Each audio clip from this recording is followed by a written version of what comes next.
is Connor Scully, who is a senior at McDowell. In Connor's freshman year of high school, a student brought a BB gun into school, and Connor and his fellow classmates had to go into a lockdown mode for an active shooter situation. He's going to share with you his thoughts about mass shootings in school.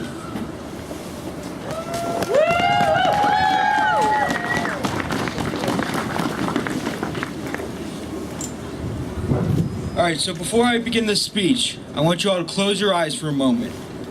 Imagine this. You're in class, taking notes, barely hearing what the teacher has to say.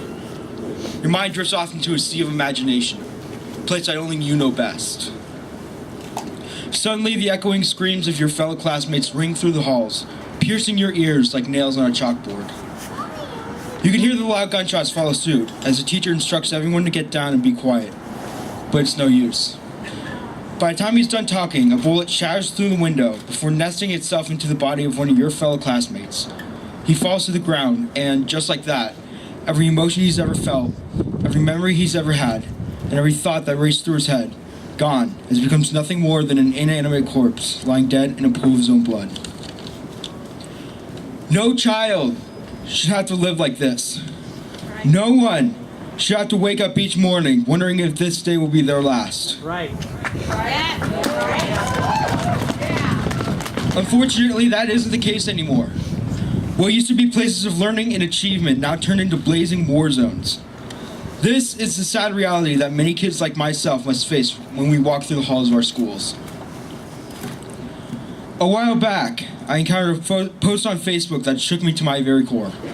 A little 8-year-old girl came home from school and was in tears because she hated the shoes her dad bought her.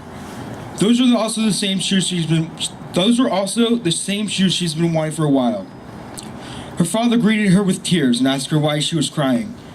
Today at school, we had a shooting drill and my shoes were lighting up. That will give away my hiding spot to the gunman. Have we really reached this point where little boys and little girls have to tell their parents that a gunman could potentially come into their school and massacre them with little to no remorse? Do we really want to send our kids to a school that could potentially be the site of their graves? No. To that, I say absolutely not. For we as a community are far, far stronger than that. We will come together and we will fight on, not with guns or with bombs, but with love and compassion. We will not let fear conquer us like it did so many times over. Columbine, Sandy Hook, Las Vegas, Orlando, just to name a few. We will not accept thoughts and prayers anymore, for time and time again, that is proven to be ineffective in combating this issue. And I can assure you all that we will no longer kiss the asses of those politicians and NRA puppets down in Washington who value dollar signs over the lives of their own people. Whether you like it or not, change is coming. And to the brave survivors of Stoneman Douglas High School, not only do we thank you, we admire you.